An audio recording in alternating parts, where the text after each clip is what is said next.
Welcome to the Win, Make, Give podcast. It's Chad Hyams here, Bob Stewart over there. How are you doing today, my friend Bob Stewart? Chad, I'm fantastic. You sound loud. We love it. You're coming through clear. Well, there's a good chance that by the end I will have changed positions. The mic won't be quite as close to my face. I don't know. Really? I don't know if it's the technical difficulties we ran into at the beginning. Boy, we have those all the time around here. We just don't bring them to you, audience. We've got Bob sounding crystal clear. Dave, all right, well, I'll do my best to mess it up. How's that sound? Wouldn't be the first. We've all been there and done that before. Bob Stewart, I am so excited with this episode, and you know why. Do I? You do. Okay. Absolutely, you do. It has been a long time since we've actually done a series on the Win, Make, Give podcast, right? And we teased it recently in a recent episode. We talked to you about what's coming. We talked to you about the series, the mindset shift series that we're bringing you right now. We broke it down to different areas. We're putting it together, Bob, that we're going to do a 4-part series. This is number one. Well, in theory, this would be number one, I guess. Yeah. Okay. Number one would have been the intro, which makes it a 5 series. Oh, yeah. This is number two. So this is number one, yet it's number two, because we do that all the time just to mess with our listeners a little bit. And we're going to cover the 4 mindset shifts that help separate people who stay stuck to become people who can scale by making that mindset shift. Now, Bob, give us a quick refresher. What are the 4 sessions, or what are the 4 parts of this series? We've already done the intro to it. Yeah, what are the 4 parts coming? So we got scarcity to abundance. We're going to call this one the wealth shift. Yeah. Yep, today. We got busy to intentional. We're going to call that one the energy shift, Chad. Okay. We're going to go from control to collaboration. It's the who shift, or the people shift. Yeah. And then outcome to process, which is our discipline shift. Ooh, that's going to be tough, right? Going to be tough. All of these. I mean, look, depending on where you're at right now, professionally or personally, like any one of these could be tough, Chad. I don't disagree that for me, probably 4 is, I don't know, all of these at the points I've had to face them and still are facing them in some cases. They're tough. It's tough. Yeah, I think like that's a great point. I don't know. I'm 48, Chad. Like, my mindset's been built over 48 years. To think that, it's going to shift quickly might be a little bit silly, but. I just had that conversation with a coaching client, Bob, where she was saying, why do I think, the world's coming to an end? Why do I always think, even though I have this much in the bank, even though I have this much under contract that I know is coming in for my income situation, why do I always feel like it's just the rug's going to get pulled out from under me tomorrow? And I said, because you've had 50 years of mindset training that has let you live in this place of fear and scarcity that we need to go through this shift. And audience, that might be you that we're talking to today, because Bob, even though they're all powerful, even though all of these mindset shifts are powerful, focusing today with the foundation around money, resources, it's going to really be a shift for some people who still think money grows on trees, or the exact opposite. I'm about to run out. I'm always going to run out. I'm never going to have enough for what I need situation. Yeah. I mean, so let's dive in, Chad. Let's kind of set the stage. What is that scarcity mindset? What does it show up like? What does it look like? And I'll start. Having been raised by a single mom, and I can remember, my wife has a similar experience. We can both remember, I can remember my mom crying sometimes, after the bills were done, and I had little brothers, and maybe when you're raised in that environment as a child, you put the negative things on your brothers. I'm sure I did the same thing where we'd ask for something and my mom would say, we got $3 left in the bank. And I can just remember like the stress. And I didn't really know at that age even what that meant. Like, I don't know that I would able to make the connection that $3 left in the bank meant maybe we wouldn't have this, or maybe we wouldn't have a house, or maybe we wouldn't have gas for the car. Like, I don't really remember connecting to those things. I just remember having a lot of stress around the fact that we only had $3 left. So I think that scarcity mindset, it starts with this fear of running out. And I think any of us that were raised poor probably have some similar connection to that. Bob, I was not raised poor, right? Yeah, I mean, we've talked. You have like the quintessential middle class upbringing, right? Yeah, I have that textbook middle class upbringing, kid, friends, good school. I got the new sneakers when I needed them. I got the new clothes when I needed that kind of stuff. I mean, we didn't have luxurious trips and stuff yet.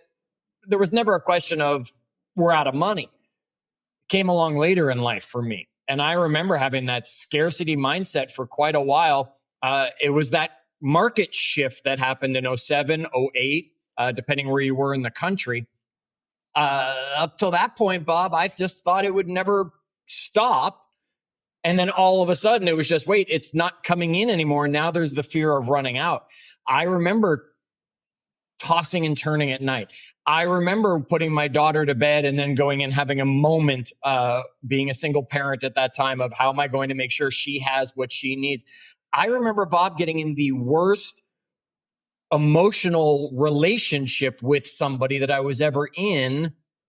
And it was driven by scarcity mindset behind finances that drove me into a relationship that was going to attempt to bring me some stability. Yet it just destroyed everything in every other area of my life. So scarcity mindset is the fear of it running out. And that's where we are, where we're clutching onto things because we fear it running out. And that might not just be money, Bob. That might be opportunities, right? That might be success. We look around and we see other people succeeding. And we speak to a lot of people in the real estate industry. And it's not that at the beginning of the year, the government says, okay, there's 1,000 homes that are allowed to be sold.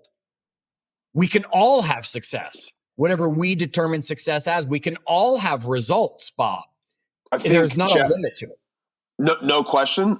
And in corporate America, a lot of times, people, you end up falling into this mindset where it's like, oh, well, he got the promotion, so I didn't. She got the promotion, so I didn't. And so there does maybe become this kind of natural competition, I guess, where this mindset can start to show up, right? That scarcity mindset, because you feel like, hey, he got the promotion and I didn't, or she did and I didn't. But the reality is there's a promotion at another company, Chad, right? Like an abundance mindset doesn't look at that one promotion as the only thing, although we can sometimes get tricked into that. So you're scarcity right. mindset, it's a belief that there's not enough of whatever it is, right? There's not enough out there for me. And when somebody else gets it or takes it or has it, that I lose it. And I don't think we believe that's the case necessarily. We don't believe that at this time in our life. Right. We did believe it at one point in our life. We did believe. Now, there are some things that scarcity is true. Look, you guys are a little crazy with your card collecting stuff. And I just saw something that I sent you guys that there was like one card that was like a Michael Jordan, Kobe, okay, there's scarcity to that. There's one. Okay, yet what does it do? It increases the value, right? You're not going to say, well, maybe in this pack, I'll find another one of that. No, that's not going to happen. Yet that's not what we're talking about. That's scarcity for a reason. That's an investment. That's, an artwork. That's an exclusive. We're talking about scarcity mindset where you make decisions, Bob, based on, I gotta keep this, right? You're not making the best decision. You're making the, how do I not lose what I have decision?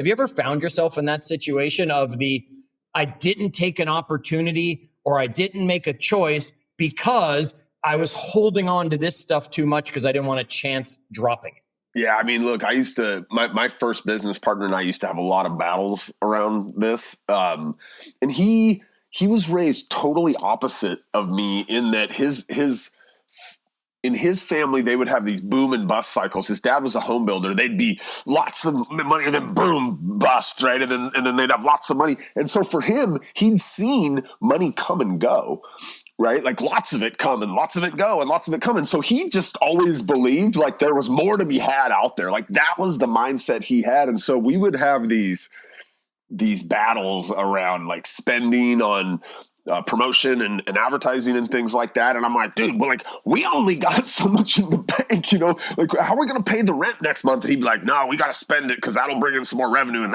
that's how we're going to pay the rent next month with the increased revenue from what we go spend. And that like early on in my career, man, that was hard. It was really stressful. How many times do we not make the investment, right? We don't hire the coach. We don't take that class. We don't sign up for that program because we're sitting there and we're saying, I'm living in scarcity. I can't take that risk, even though we know that if we take the risk, there's a really good chance it returns a positive return of investment to it. There was a really interesting stat around scarcity, Bob, that there's a magazine called Science. Right. So it was published in Science a few years ago. They said that scarcity, particularly financial scarcity, reduces your cognitive bandwidth by as much as 13 IQ points. And some of us out here don't have the 13 to waste. That's the same as being sleep deprived. So by having that scarcity mindset, you're walking around sleep deprived, according to your brain, all the time. Yeah. I mean, I could definitely recognize in my business partner, like an elevated IQ because of this.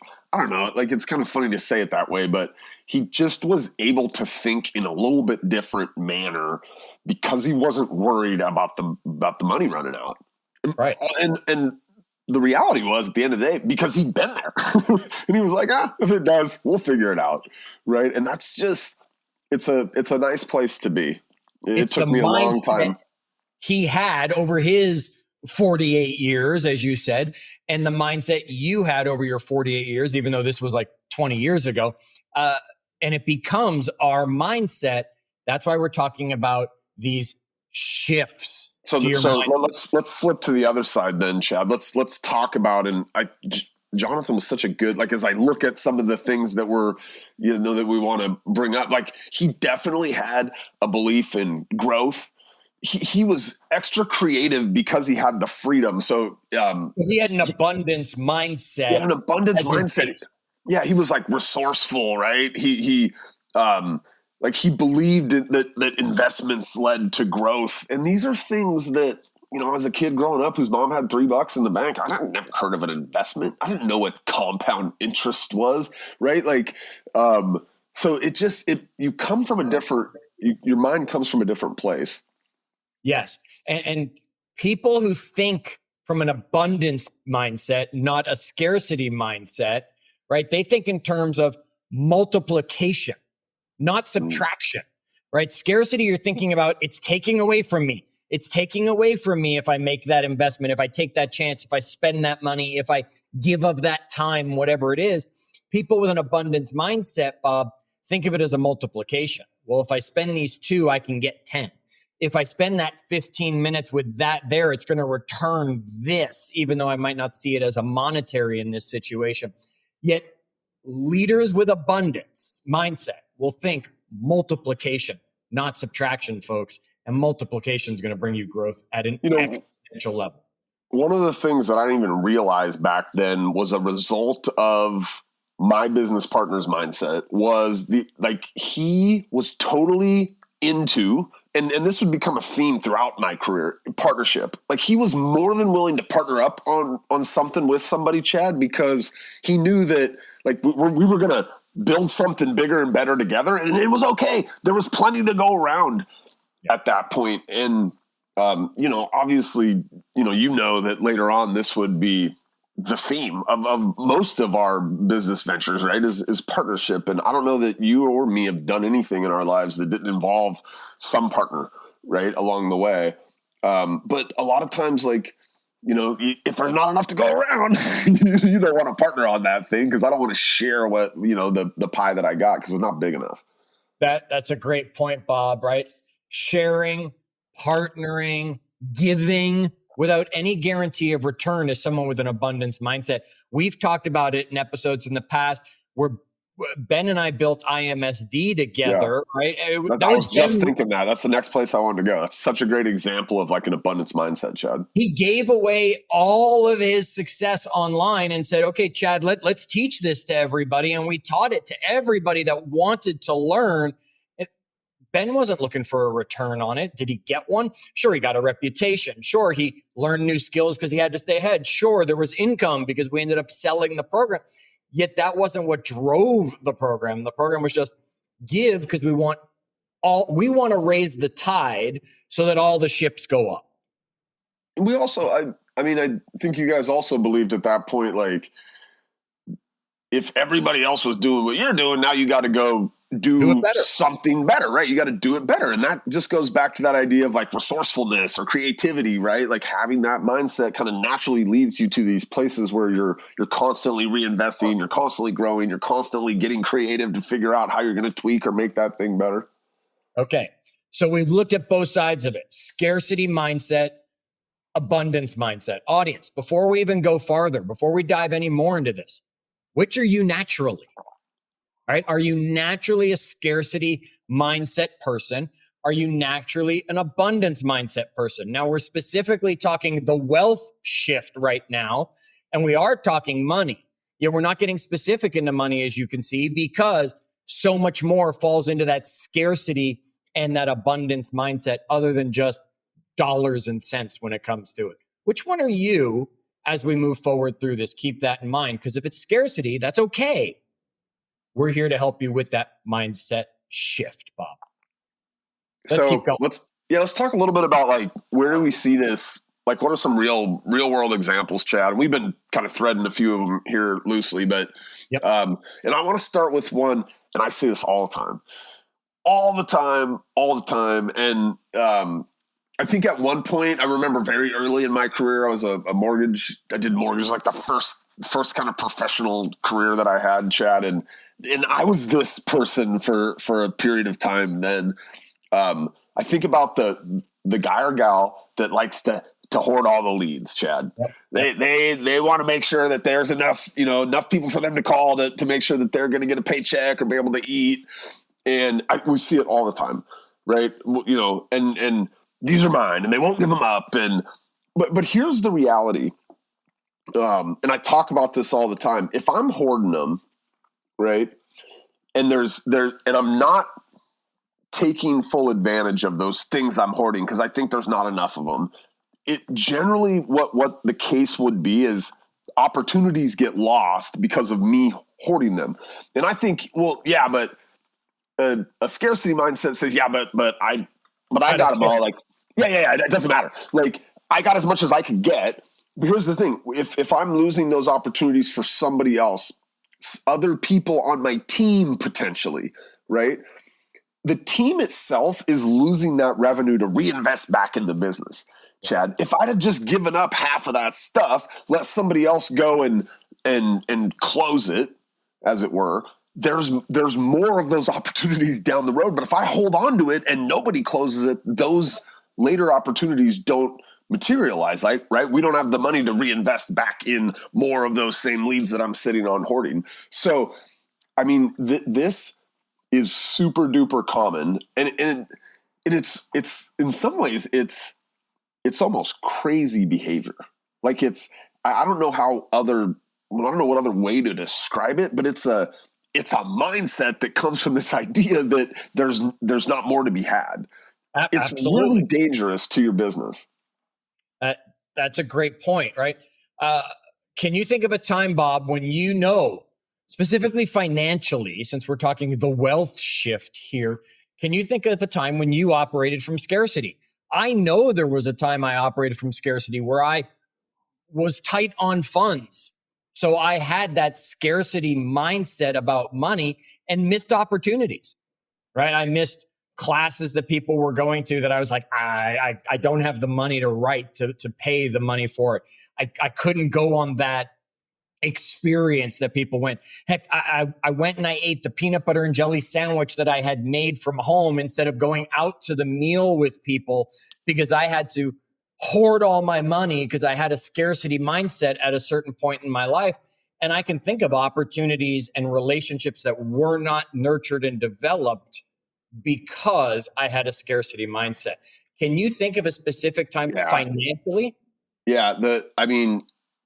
I mentioned this a little bit already, but early on in our first real estate business, we had we had a lot of bills. Yep. And like not as much revenue as I wanted. And so because I was this scarcity person, I'm like, we needed to be able to pay the bills for the next 4 months. And I wanted to be able to see into the future, like, and then where are the next 4 months of bills coming from? And my business partner, Jonathan, wanted to spend. And he wanted to grow this thing and he wanted to spend. And it was like a fight almost all the time, every day, until eventually essentially what we agreed to is like a reduced safety net. Cause I needed to have the 4 months of reserves in the business. I needed to know where like the next 4 months. And he said, look, I think if we can take 2 months of that safety net and go out and spend it, we'll still be okay. And like, it was very stressful, right? I didn't like it at all. I agreed to it. So I became a little bit more risky. Maybe I'm like, okay, I'll be a little bit more risky here.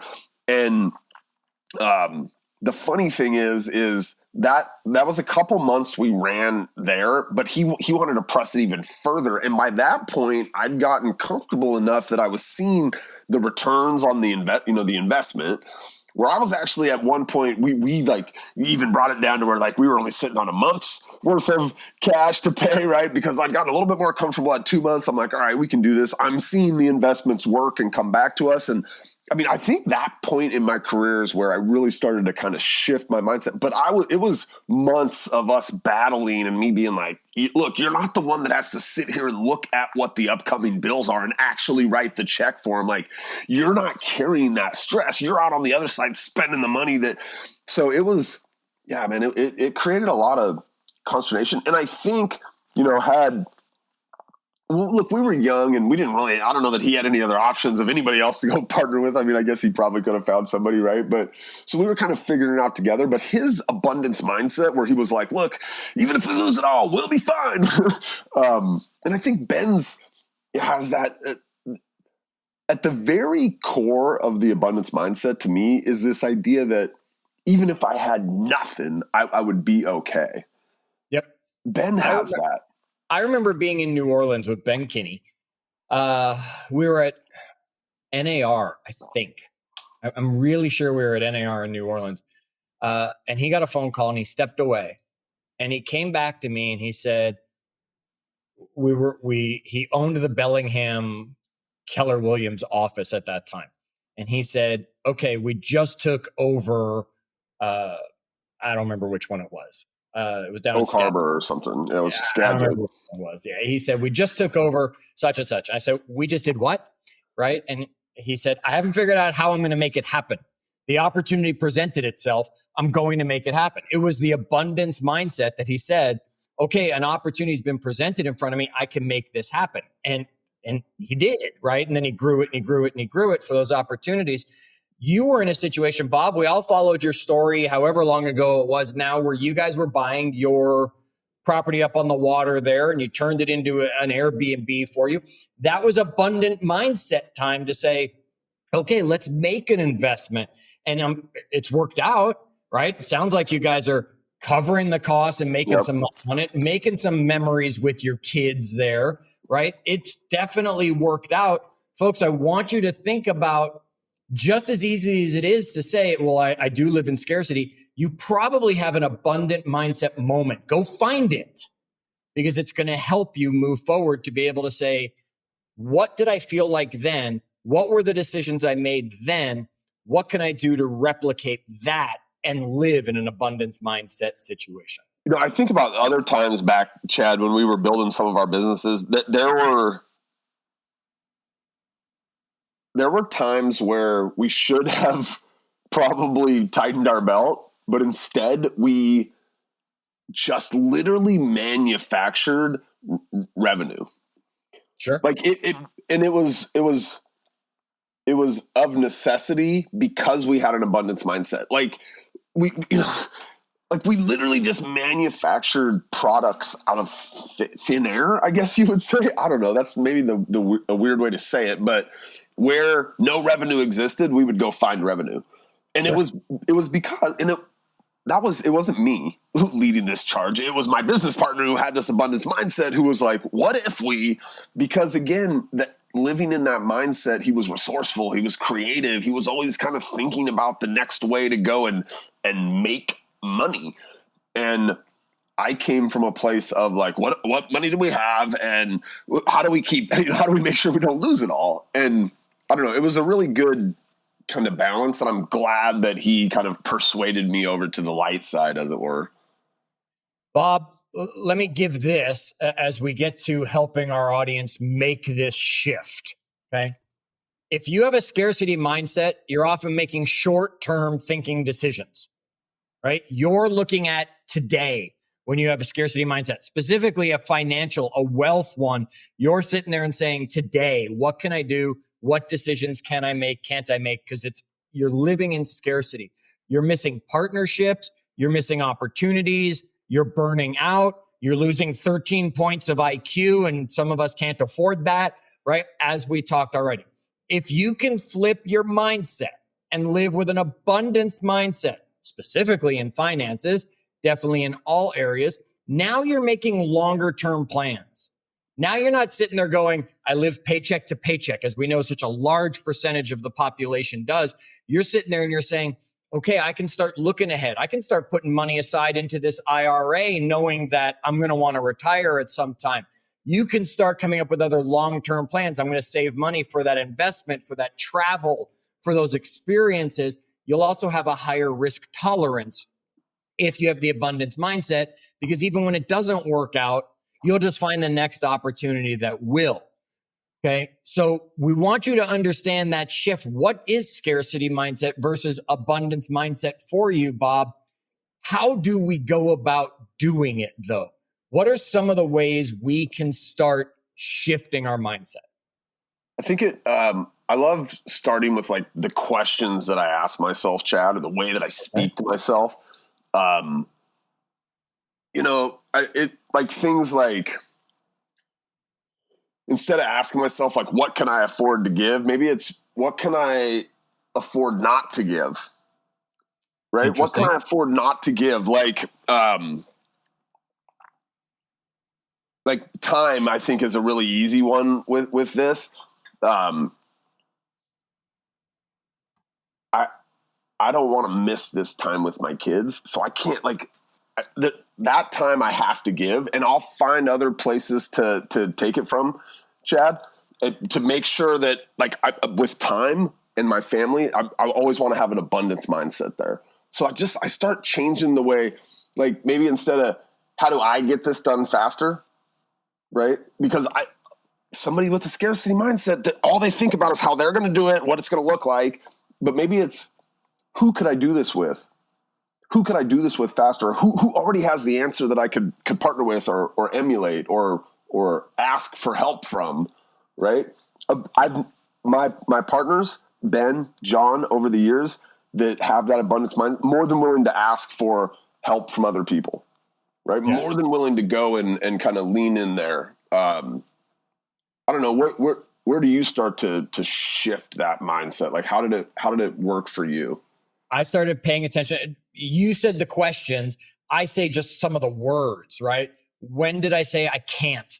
I never. I always, right? I was shifting those words, especially the negative, right? If I can't, okay, how did I stop saying that? What could I turn that into? Instead of, oh, never, that's never going to, okay, wait a minute. That's a scarcity mindset if I'm immediately closing that out when it comes to it, right? Or I always, right? That's actually probably scarcity, even though always sounds abundant. It's probably being followed up with, well, I always make sure to take care of that, right? Pay the bills for whatever it's going to be. watching some of the words that came out of my mouth, right? And then, like you said, you got to start. Time's an easy one to give. It costs you nothing financially as we're talking about this shift.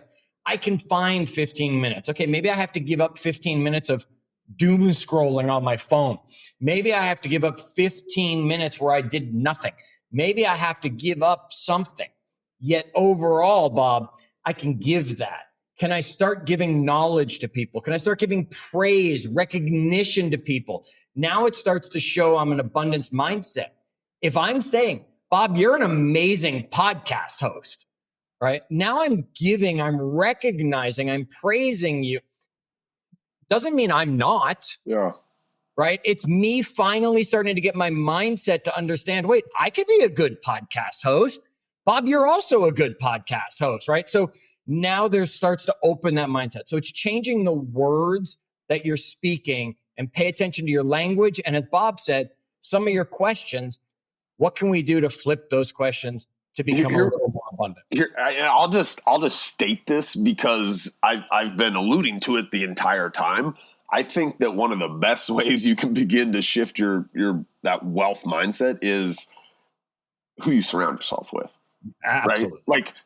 Like I my entire life I was surrounded by my family, my mom who raised me, right? Which she did an amazing job raising 4 boys by herself as a single mom. And she went on and built a really awesome career during that time. And I think even her mindset shifted. But man, that mindset from when you're a kid, that leaves an imprint on you, right? And so watching her go through those struggles, but look, it was happenstance or I got very lucky, I think, early in my career to be surrounded by people that came up within a different upbringing than me, Chad. So I don't know that I seeked that out as much as, I just kind of fell into that, I would say. And I think many of our stories have some element of luck in them along the way. But once I was surrounded with people like that, it was still a battle to get there, but and it caused a lot of stress, but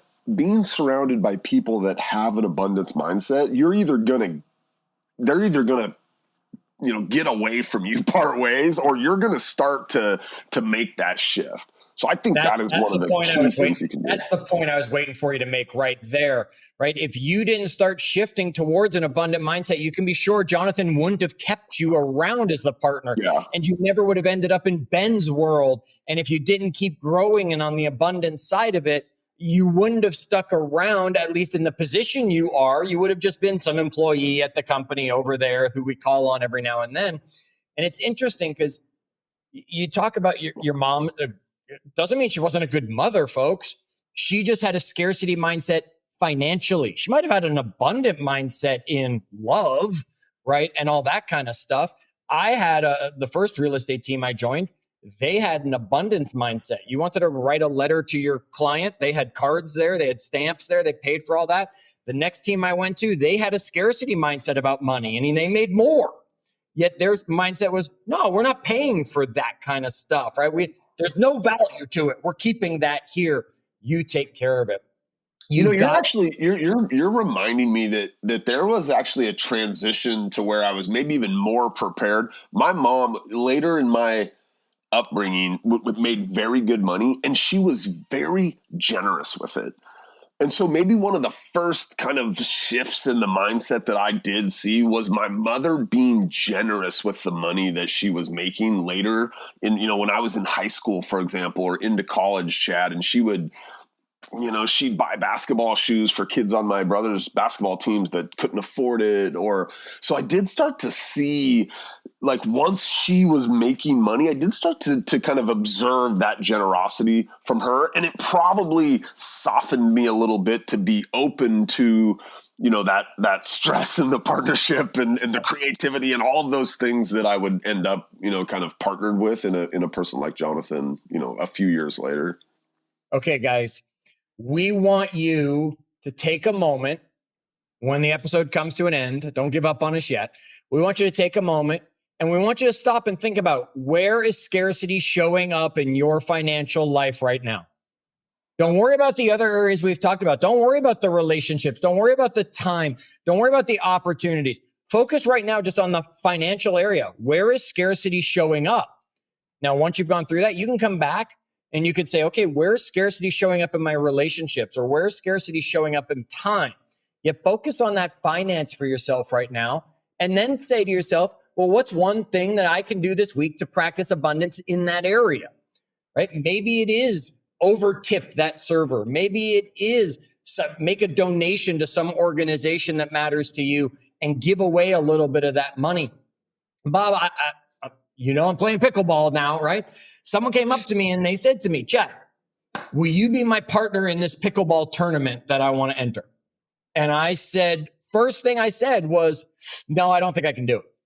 Bob, the only reason was I had to pay like $80 to go play in a pickleball tournament. I can play for free. And immediately I said, wait a minute, I'm coming from scarcity. It's an opportunity. It's going to develop that relationship. It's going to be fun. It's going to create a memory.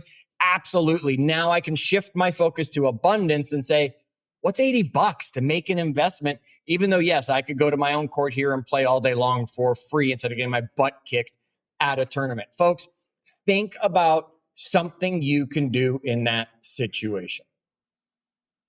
All right. But that's the wealth shift abundance mindset. That's what we want our audience to be able to focus on.